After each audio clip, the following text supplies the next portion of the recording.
Bapak Ibu Saudara yang kekasih, kadang-kadang sampai hari ini banyak orang percaya yang belum menyadari apa tujuan Tuhan atas kehidupan mereka. Dan selama ini yang mereka lakukan, yang mereka hidupi adalah bagaimana mereka bisa mencapai tujuan pribadi mereka, agenda pribadi mereka untuk mencapai suatu kehidupan yang layak, suatu kehidupan yang baik, satu kehidupan yang bisa memenuhi semua keperluan-keperluan hidup. Dan mereka pikir itulah tujuan hidup yang sesungguhnya. Bapak Ibu Saudara yang kekasih dalam Tuhan, pahamilah bahwa setiap orang yang lahir ke muka bumi ini, mereka ditetapkan oleh Tuhan di setiap generasi di mana mereka ada, dengan tujuan dan maksud Tuhan dalam hidup mereka.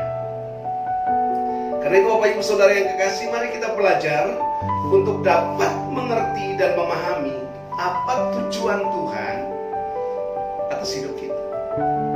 Kalau kita mengerti dan tahu tentang tujuan Tuhan atas hidup kita, dan ketika kita berjalan sesuai dengan agenda itu, ketahuilah, engkau tidak akan pernah bergumul sendiri, engkau tidak akan pernah berjalan sendiri. Peperangan yang kau hadapi bukanlah peperanganmu, tapi itulah peperangan Tuhan. Sebab engkau sedang menjalani tujuan Tuhan, engkau sedang melaksanakan mandatnya Tuhan, dan engkau bergerak di dalam agendanya Tuhan. Bapak Ibu Saudara yang kekasih dalam Tuhan, salah satu tujuan Tuhan atas kehidupan kita sebagai orang-orang yang percaya kepada Kristus,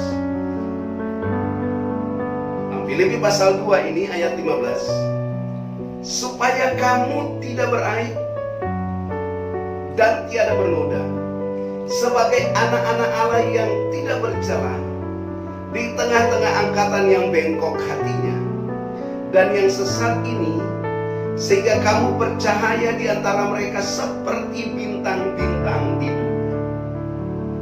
Ada satu kerinduan Tuhan, ada satu tujuan Tuhan yang ingin Tuhan kerjakan melalui hidup kita, supaya kita hidup di dunia ini di tengah-tengah angkatan yang bengkok hati ini, di tengah-tengah angkatan yang jahat ini. Sekali lagi, bagaimana supaya kita bisa mencapai tujuan Tuhan? Tadi statement saya sejak awal bahwa kegagalan terbesar dalam hidup seseorang adalah ketika dia sudah mengetahui tujuan Tuhan atas hidupnya, tetapi dia tidak melakukan sesuatu untuk mencapai tujuan itu. Sekali lagi,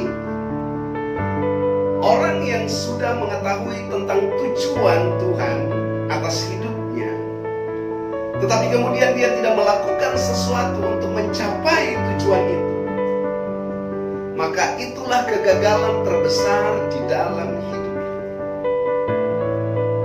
Tapi dengar baik, kalau kita sudah tahu tujuan Tuhan atas hidup kita, Tuhan sudah menaruh jalan-jalannya, Tuhan sudah menaruh rencananya dalam hidup kita, dan kalau kita sudah tahu apa yang Tuhan rancangkan dalam hidup kita, tapi kita tidak melakukan sesuatu untuk mencapai tujuan itu, maka itu adalah kebodohan, itu adalah kegagalan, dan itu adalah kemalangan terbesar di dalam hidup kita.